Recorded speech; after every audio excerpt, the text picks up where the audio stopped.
All right, folks, welcome to our episode extras for today. I am thrilled to have with me one of our guests from episode 10, Erin Whalen, who was good enough to stick around with us for a little bit and chat a bit more about his exciting career trajectory and work serving the students here in Los Angeles. So welcome, Erin. Thank you. Yeah. Thanks.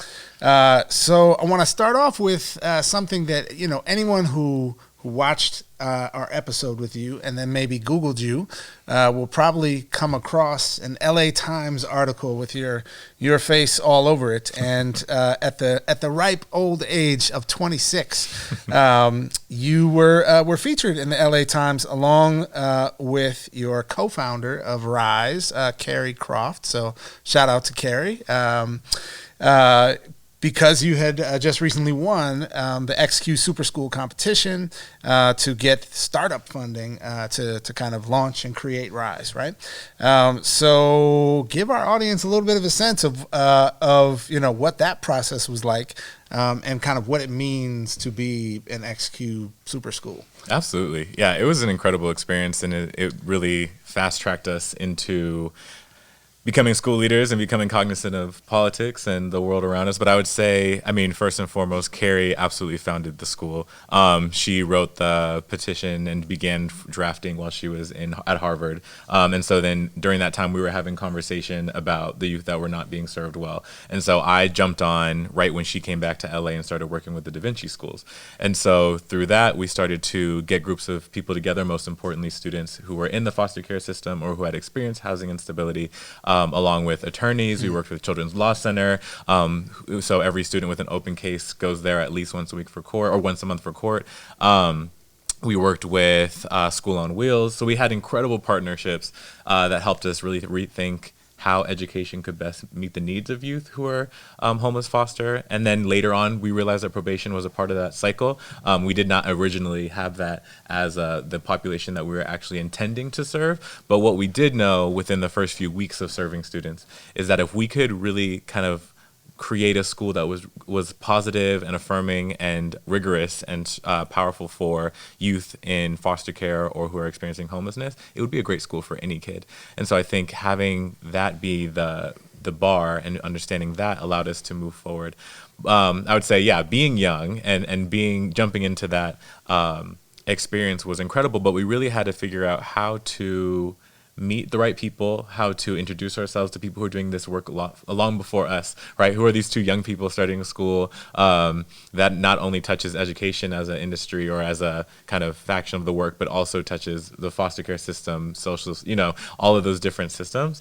And so we really had to get ahead of it and try our best to meet and learn from all of the people who have been in that work for so long. And so I think that was one of the most intense pieces is, okay, so now you have to start a school, continue to enroll kids, adjust to the kids that are coming into the building and create a positive culture while also thinking about creating strong relationships with people who are doing the work in the industry and continue to get sleep at night. And so I think that was that last part being maybe the most difficult. Yeah, the one that we probably failed at the most.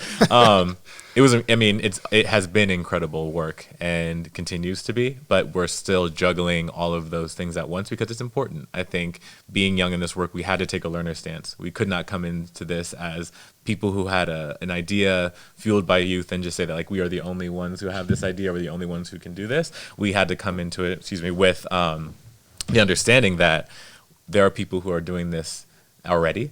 And I think what we had to offer was how do we unsilo these really incredible organizations and people so that youth can experience them all within one powerful way versus having to travel and move from one place to the other to talk to their social worker, to meet with their attorney, to then go to school. And so then they're being punished by all these systems for having to run around them. And so Ryze hopes to create one safe haven where all of these systems are in place, where the social worker can come to the school, the attorney can come to the school, the teacher is already there. And so that youth can get one experience and be able to be students. Yeah.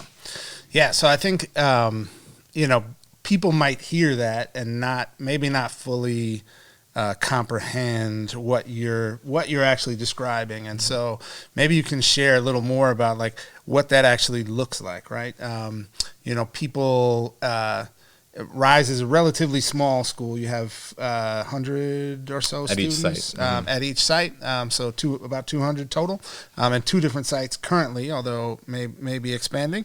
And maybe describing a little bit about like the MHT, the mental health team at the school, because it's just different than a like typical public school. And like when you count up the adults on campus and how many of them are teachers versus how many of them are people who do more sort of case management, and I don't know if that's the right language to use, but who help kids with the other stuff in life. And your students are all dealing with lots of other stuff in life. Maybe tell us a little bit more about like really what that looks like and how that maybe makes Ryze special and different. Absolutely. I mean, I guess to start with staffing, since that's kind of where the conversation led, is we have a mental health team, which is an outstanding group of professionals from a social worker, counselor, psychologist, who are all there to support our kids. We have amazing behavior interventionists who support our students with anything from anger management to coping skills to learning how to collaborate and work in a collaborative environment, when a lot of our students are coming from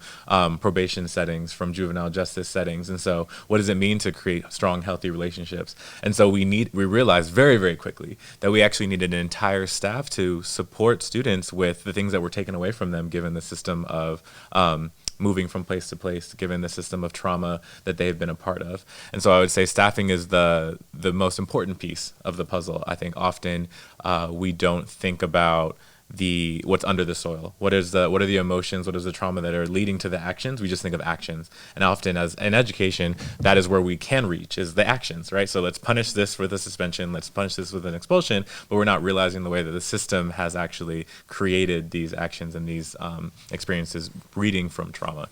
And so that's the first piece. We also realize that foster youth on average are switching schools, at least once a year. And it's happening all the time. And so when that happens, they're often losing months and months and months of instruction, and then they're often getting punished for being behind in school. Yeah. And so how are these systems having blind spots, or just things that we're not paying attention to or intentionally ignoring, that are hurting our youth? And so we have flexible scheduling to ensure that our students don't need to disenroll when they have stints of court dates or different things that are going on, and they can continue to do that. We have a lot of pregnant and parenting teens, so flexible scheduling allows them to have a job, often on our campus through internships, but also offsite if needed, so that we can say, like, we can prioritize your needs. You do not need to disenroll because you're in survival mode right now. We're actually going to pull you in, and we can help you with that. And so another part of the model is co-locating with organizations that have done the work longer than us, and who have instilled roots in the community. And so that allows us to kind of fast track trust and serve the kids that we are seeking to serve. So currently we're co-located with a place called Home in South Central, which has been around for upwards of 27, maybe 28 years now, in South Central community, just doing incredible after-school programming for youth, but their services are after school. So it was a perfect partnership because we could provide those services, education during the day, while also partnering with this amazing organization to provide services to the kids. And so different partnerships like that really help us to strengthen the program. And I would say lastly, the reason why we have small learning centers across Los Angeles is, one, because we realize that with youth who have experienced high levels of trauma, having a small close-knit community can be incredibly powerful for getting them quickly into the learning process. Whereas if there's thousands of kids on a site, and that student has been through incredible amounts of trauma, it can be almost like starting fresh every classroom they're going into, every time they walk into the hall, because they're meeting new people and seeing new faces, and it kind of sets off those old triggers of like, oh my gosh, I'm in a new place, I don't have trust there, versus our small group of 100 people in one site. Not everyone's on the site at the same time, but they have individual schedules, so it's like 60 people on the site at once. Student knows every single face, has been able to be in advisory in community circles with those people, so that's incredible. But then also having those small centers means that if a student were to move, let's say from Hawthorne to South Central, there's sites located there, they don't have to restart their education. Some of our staff travel back and forth, so they have familiar faces. And so it's a way to really create a net within the system that still allows us to catch the students and not have them restart fresh from like they have been doing when they're moving schools and other situations. Yeah. I'm wondering if you can tell us, Erin, about your motivations for doing the work that you do, and to the extent that this is interrelated, how your identity intersects with your work as an educator and the work you feel committed to. Absolutely. Oh, there's a lot of different questions in there. Yeah. I would say 30 seconds or less. Yeah. Go. I would say, I mean, first and foremost, as an educator, when I first started out, I met a student who was LGBTQ. He was basically mute, came into my classroom, but I was running a dance group. And he joined the dance group, and then I just got to see an incredible human being kind of uncocoon, de-cocoon, and just show who he was. And I think that inspired me to see that. The more I learned about him, the more I realized he had experienced housing instability. He had been through moving and disability. He had gone through huge amounts of trauma, but the school ultimately was not fit to support those things. And so as an educator, it became my goal to consistently think about how can my classroom be a space that can help support, and as much as I could, right? I'm not necessarily a counselor or anything of that sort, but how could I create a space where this youth could continue to grow and expand and learn? Now, after that, I adopted him, and so he became a part of my family. My family is his family, and so that was a huge process for me to say, okay, now there are thousands and thousands and thousands of youth just like that who are not getting the services that they need. What would it have meant for him to have a counselor? What would it have meant for him to have a social worker? What would it have meant for him to have a team of a mental health team on his side while he was going through some of that turmoil, some of that trauma, some of that abuse? And so I think that is consistently playing in the back of my head because I'm seeing kids go through similar things, and then I'm seeing Ryze support them through it. And so it was really, how do we create that space?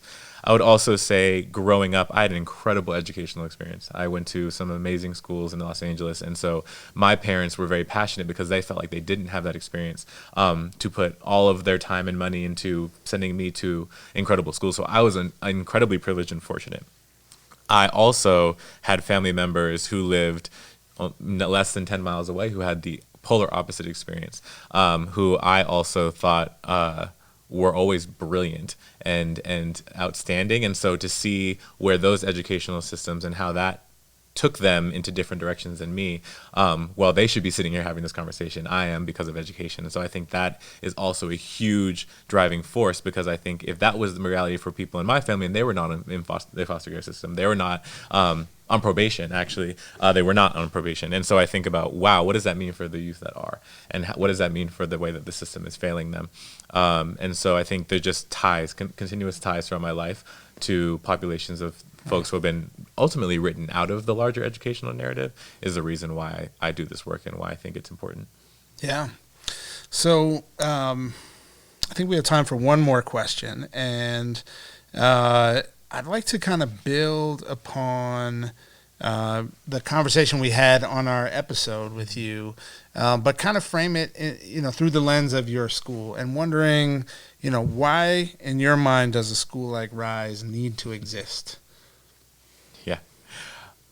Wow, that's a huge question. I know that schools are often not equipped to, again, deal with what's happening beneath the soil. And so at Ryze, we call it the Ryze Rose. We believe that beneath the soil, if the rose is a student, that beneath the soil is the holistic pieces that often are written out, right? So don't bring your trauma to school. Don't bring, just because you might have got mugged on the way, when you get here, I don't want you to be upset. I don't want you to be angry. I don't want you to manifest those feelings. I actually need you to be as calm as you can in that class of 30. And so I think at Ryze, we really focus, and we have the ability to focus on that too, because the mental health team trains our teachers, and our teachers train our mental health team. And so now there is no silo worlds of, this is what educational standards and what I'm expecting you to reach, and here's what social emotional skill sets I'm expecting you to reach. Actually, we realize how intertwined they are because our staff is intertwined, and they understand each other and they communicate. And so the soil being that holistic piece, the grass being the behavioral, the manifestations of that soil, right? If the soil is dry, then the grass is going to look a certain way. If the soil is rich, the grass is going to look a certain way. But without that soil, the grass isn't there. And so I think often in education, we're taught to behavior manage, right? What is behavior manage? The behavior is the secondary piece. So we're just managing the top. We're not actually getting to the soil, to the pieces that started it. And often that's where we are told that that's where your job ends. You can't control what happens at home, right? That's like something you're told often as a teacher. But what can you control in terms of checking in on your students and where they are, and what kind of grace can you provide a kid who's been through a lot? And what if they could tell you what they've been through? what if they could tell a peer what they've been through, and what kind of space can you create in your classroom? And then from that grass, right, and that soil is where the actual flower grows. But we know that until those two things are healthy, there's no flower, right? There could be a seed, but the flower is not going to start growing until those things are healthy and taken care of. And then the sun being their ultimate goal, right? And so, like, what is that process, and how do we start there? And so I think if Ryze can at least share that mentality with educators across the nation, and we know that that exists in other places, we don't think we created it per se, but really make it something that is normative, right? Where we know that youth have experiences that lead to their actions, that then lead to their ability to learn, that then lead to their ability to reach their goal. We go in the reverse of that. And so I think that is the huge piece with beyond the model, beyond the staffing. That's what we hope to share with the world, is how do we see the youth as their full person, and allow them to bring their whole identity into the room so that we can work with it and support them and empower them accordingly. Wow. I love the farming metaphors about our profession. No, in all seriousness, right? Because I think it really speaks to the core of our work as educators, being about like helping to bring forth life, right? And not in the birthing sense, right? But in the sense of like that, who you are when you're 5 and who you are when you're 18 or 21 when you leave the system is the difference between a seed and a rose, right? If we do our job well. Right. And so, that certainly resonates with me. And Erin, I want to thank you again for sticking around for this this episode extra with us. I think the work that you and Carrie and the team at Ryze are doing is critically important work in our field and in our city. And just appreciate you coming on and sharing a bit of that with us today. Thank you. Yeah. Appreciate it. All right. Folks, thanks for joining us on this episode extra. As always, you can find all of our content at aotashow.com. Please like this post. Please share it with folks who might find it interesting or might want to learn a little bit more about these kinds of topics. And every little bit you do helps us get the word out. So thank you for joining us, and we'll see you next time.